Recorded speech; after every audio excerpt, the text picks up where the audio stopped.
dia merindukan kediaman Tuhan. Bapak Ibu Saudara yang dikasihi oleh Tuhan, sekali lagi saya katakan bahwa bagaimana kita bisa dapat membangun kehidupan kasih sayang dan juga kebahagiaan dalam hidup kita, dalam keluarga kita, tidak bisa dimulai dengan akal, pikiran, pengetahuan, pendidikan kita yang setinggi apapun.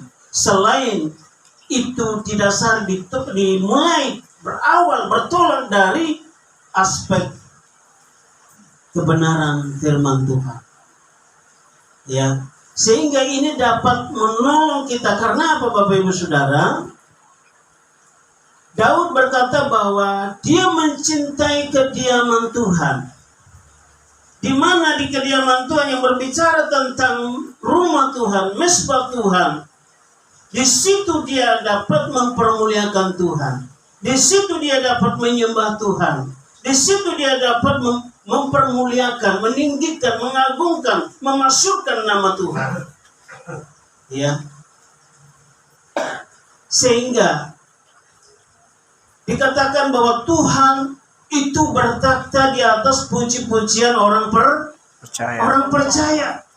Dan ada firman yang lain berkata bahwa di mana 2-3 orang berkumpul dan menyebut namanya, dia akan hadir dan melawat kehidupan mereka. Amin. Dan jadi Bapak Ibu Saudara yang dikasihi oleh Tuhan, kediaman Tuhan ini berbicara tentang mesbah doa. Ya. Mesbah doa. Supaya di dalam mesbah doa itu kita akan mendapatkan ada aliran-aliran kehidupan yang tidak dapat diberikan oleh manusia kepada kita selain kita dapatkan di dalam Tuhan. Amin. Orang masuk dalam mesbah Tuhan dengan sungguh-sungguh untuk memuji menyembah Tuhan. Hati dan pikirannya terkoneksi dengan Tuhan, terhubung dengan Tuhan, maka dari situlah akan ada kehidupan yang mengalir. Itu yang membuat kita kuat dalam menghadapi tantangan zaman saat ini. Tanpa itu, tanpa hadirat Tuhan yang mengalir dan memberikan kekuatan baru dalam hidup kita sulit Bapak Ibu. Ya, itu sebabnya mari kita seperti Daud yang begitu cinta terhadap kediaman Tuhan dan terhadap mesbah Tuhan. Ya, selain Daud untuk menaikkan segala pujian dan syukur penyembahannya kepada Tuhan di mesbah, di kediaman Tuhan, di mana di mesbah Tuhan juga akan disampaikannya, mengeluarkan pengajaran-pengajaran yang sehat untuk menggiring kita kepada kehidupan yang kekal. Amin. Itu sebabnya Daud berkata bahwa begitu cintanya kepada kediaman Tuhan, kepada mesbah Tuhan, sebab disitulah dia dapat memuji Tuhan. Di situ pula dia mendapatkan pengajaran-pengajaran yang membawa dia kepada kehidupan yang kekal. Amin. Pengajaran-pengajaran yang membuat dia semakin kuat dan berpengharapan di dalam Tuhan. Bukan berarti Daud tidak pernah menghadapi yang namanya masalah. Lebih berat masalah yang dihadapi oleh Daud daripada kita. Itu sebabnya Daud membutuhkan tentang hadirat Tuhan, mesbah Tuhan, kediaman Tuhan. Ya, itu sebabnya Bapak Ibu, ini poin yang pertama, bagaimana kita memiliki kecintaan kita terhadap mesbah Tuhan, kediaman Tuhan. Sehingga saya bersyukur bahwa ini walaupun situasinya cukup luar biasa, hujannya luar biasa dari 3:30 tadi, tetapi Bapak Ibu tetap punya antusias karena cinta akan hadirat Tuhan. Amin. Amin. Karena begini Bapak Ibu Saudara, kita doa sendiri itu beda, ya, auranya beda. Kita memuji Tuhan sendiri itu bagus, tidak apa-apa, tapi auranya beda, atmosfernya beda. Tapi ketika kita bersatu hati, ya, maka dikatakan firman Tuhan, di mana 2-3 orang berkumpul dan menyebut namanya, nama Tuhan, mempermuliakan nama Tuhan, Tuhan hadir. Amin. Amin. Tuhan hadir dan melawat hidup kita. Itu sebabnya Bapak Ibu Saudara yang dikasihi oleh Tuhan. Ini sangat penting bagi kita. kecintaan kita terhadap kediaman Tuhan, kecintaan kita terhadap hadirat Tuhan, kecintaan kita terhadap mesbah Tuhan. Sebab dari situ kita bisa dapat memuji, mempermuliakan nama Tuhan, merenungkan betapa baiknya Tuhan dalam hidup kita. Amin. Betapa pemeliharaan dan kasih sayang Tuhan, penyelamatan, penebusan yang Tuhan kerjakan dalam hidup kita. Itu suami kita datang ke kediaman Tuhan, mesbah Tuhan, dan mempermuliakan nama Tuhan. Yang kedua adalah di mana dari mesbah Allah kita juga mendapatkan pengajaran-pengajaran, firman-firman yang dapat menuntun langkah hidup kita kepada kekekalan hidup. Demikian juga menuntun kita kepada kemenangan, keberhasilan, kesuksesan dalam segala hal. Ya, nah ini yang harus kita renungkan bersama-sama dan kita harus terapkan dalam hidup kita. Poin yang kedua,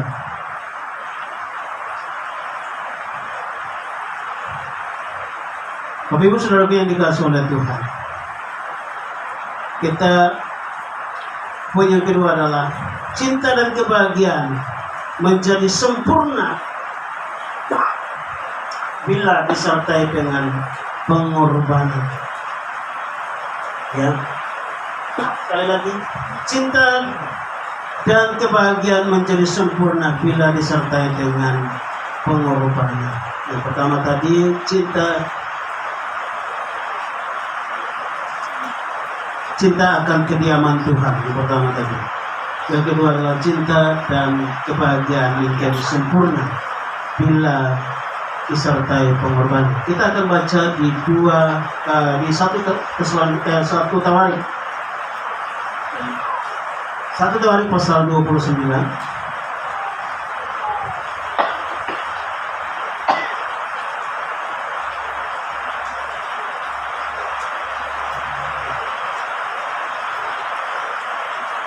Satu Tawarik pasal 29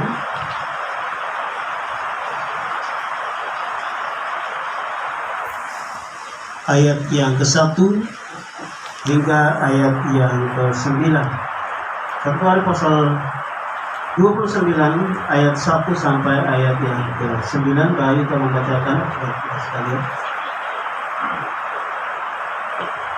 Satu Tawarik 29 ayat 1 sampai 9. Inilah firman Tuhan. Sumbangan untuk pembangunan bait suci.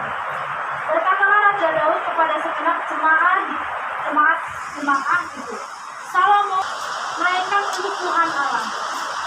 Dengan segenap kemampuan aku telah mengadakan persediaan untuk rumah Allahku, yakni emas untuk barang-barang emas, perak untuk barang-barang perak, tembaga untuk barang-barang tembaga, besi untuk barang-barang besi, dan kayu untuk barang-barang kayu, batu permata shoham dan permata tatahan, batu hitam dan batu permata yang berwarna-warna, dan segala macam batu, mahal-mahal dan sangat banyak kualam. Lagi pula oleh karena cintaku kepada rumah Allahku, maka sebagai tambahan pada segala yang telah kusediakan bagi rumah kudus, aku dengan ini memberikan kepada rumah Allahku dari emas dan perak kepunyaanku sendiri. 3.000 talenta emas dari emas Ofir dan 7.000 talenta perak murni untuk menyalut dinding ruangan, yakni emas untuk barang-barang emas dan perak untuk barang-barang perak dan untuk segala yang dikerjakan oleh tukang-tukang. Maka siapakah pada hari ini yang rela memberikan persembahan kepada Tuhan? Lalu para kepala puak dan para kepala suku Israel dan para kepala pasukan 1.000 dan pasukan 100 dan para pemimpin pekerjaan untuk raja menyatakan kerelaannya. Mereka menyerahkan untuk ibadah di rumah Allah 5.000 talenta emas dan 10.000 dirham, 10.000 talenta perak dan 18.000 talenta tembaga serta 100.000 talenta besi. Siapa yang mempunyai batu permata menyerahkannya kepada Jehiel orang Gerson itu untuk perbendaharaan rumah Tuhan. Bangsa itu bersukacita karena kerelaan mereka masing-masing, sebab dengan tulus hati mereka memberikan persembahan sukarela kepada Tuhan. Juga Raja Daud sangat bersukacita. Cinta akan kediaman Tuhan dengan memuji menyembah Tuhan dan menerima pengajaran-pengajaran firman Tuhan saja, tetapi Daud juga ikut mendukung dalam proses pembangunan bait suci, di mana masa anaknya yaitu Salomo Daud juga telah menyediakan segala material, bahkan juga emas dan juga lain sebagainya. Ya, dikatakan di situ ada emas, perak, tembaga, besi, kayu, batu, bahkan permata dan lain-lain yang sangat mahal nilainya. Itu sudah disediakan juga oleh Daud untuk apa? Untuk rumah Tuhan. Ya, jadi Daud tidak hanya bagaimana dia hanya memuji sebagai pemuji dan penyembah Tuhan. Daud tidak hanya sebagai seorang yang hanya menerima pengajaran-pengajaran kebenaran firman Allah, tetapi juga Daud memiliki kerinduan yang tinggi untuk sebuah mezbah Tuhan. Ya, secara visi pembangunan bait Allah yang memang sudah dibuatkan untuk anaknya Salomo di masa anaknya Daud yang akan membangun. Ya. Dan ketika masa Salomo masih kecil, karena dia dikatakan oleh Daud bahwa anakku masih kecil, maka dibutuhkan topangan-topangan. Ya, sehingga ada Daud sendiri menyediakan persediaan-persediaan termasuk emas, tembaga, kayu, batu, dan lain sebagainya. Ya, untuk apa? Untuk keberlangsungan pekerjaan Tuhan, keberlangsungan pembangunan bait Allah. Ada pengorbanan di situ.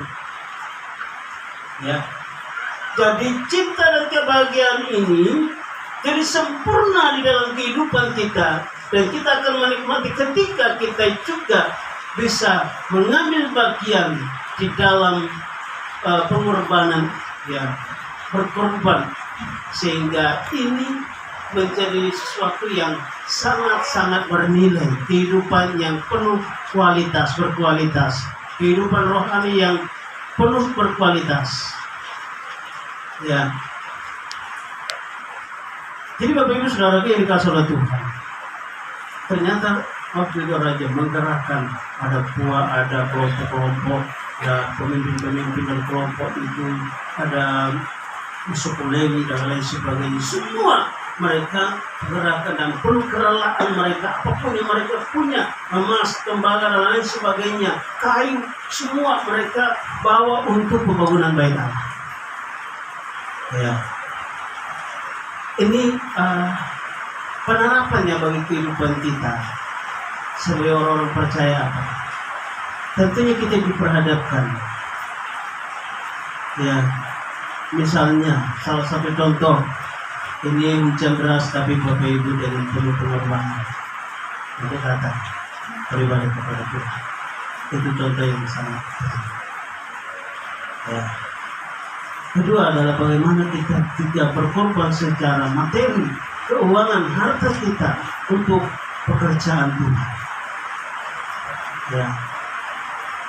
Ketika kita berkorban, itu adalah menunjukkan tanda kedewasaan kita terhadap iman dan kerohanian kita. Tanda kedewasaan rohani iman kita.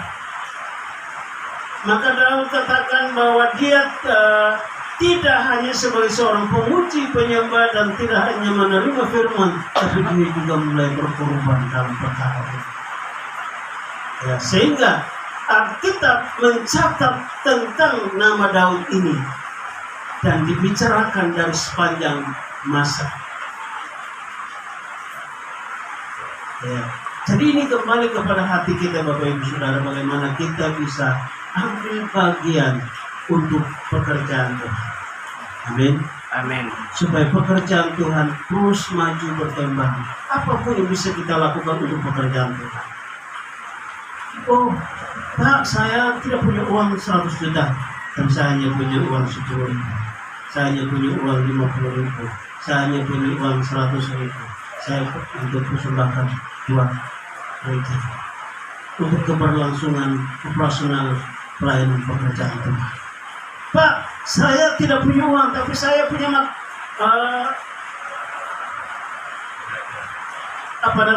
barang-barang yang bisa untuk saya persembahkan buat Tuhan. Kiranya ini bisa dipergunakan untuk pengelolaan rumah Tuhan. Di rumah Tuhan. Apa saja kita bisa lakukan untuk Tuhan, sehingga cinta dan kebahagiaan itu jadi sempurna. Cinta dan kebahagiaan kita di dalam Tuhan itu jadi sempurna. Ya. Jadi Bapak Ibu Saudara yang dikasih oleh Tuhan, mari kita belajar. Firman Tuhan berkata, bukanlah orang yang bersorak-sorai menyebut nama Tuhan yang masuk surga, tetapi mereka yang mau melakukan firman Tuhan. Ya, mari kita buka hati kita untuk pekerjaan Tuhan. Kecintaan kita terhadap hadirat Tuhan, kecintaan kita terhadap kediaman Tuhan, kecintaan kita terhadap mesbah Tuhan. Ya, kita juga memiliki dengan kecintaan kita itu ada pengorbanan, ada sesuatu yang keluar dari diri kita untuk pekerjaan Tuhan. Dan saya percaya ketika kita lakukan dengan sungguh-sungguh tanpa paksa, Alkitab mengatakan di sini mereka dengan kerelaan, apa?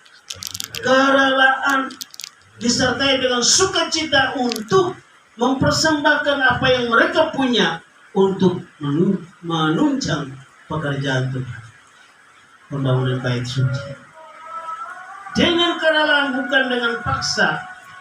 Masa raja tidak memaksakan mereka. Sekian. Kalau di Alor itu, dulu yang saya tahu karena bapak saya jadi ketua pembangunan, itu dipaksa. Satu keluarga berapa kubik pasir itu harus. Terus batu bata satu keluarga buat berapa satu kubik batu bata gitu ya. Jadi itu dimulai dari cetak itu sampai harus bakar. Itu dipaksa Bapak Ibu. Tapi di Jawa sini luar biasa dengan penuh kerelaan. Amin. Dengan kerelaan itu aja luar biasa. Lakukannya, antusiasme, responnya begitu luar biasa. Di timur tidak ada masalah. Kadang-kadang ada pelayan-pelayan pengerja gereja itu siap untuk diterjunkan.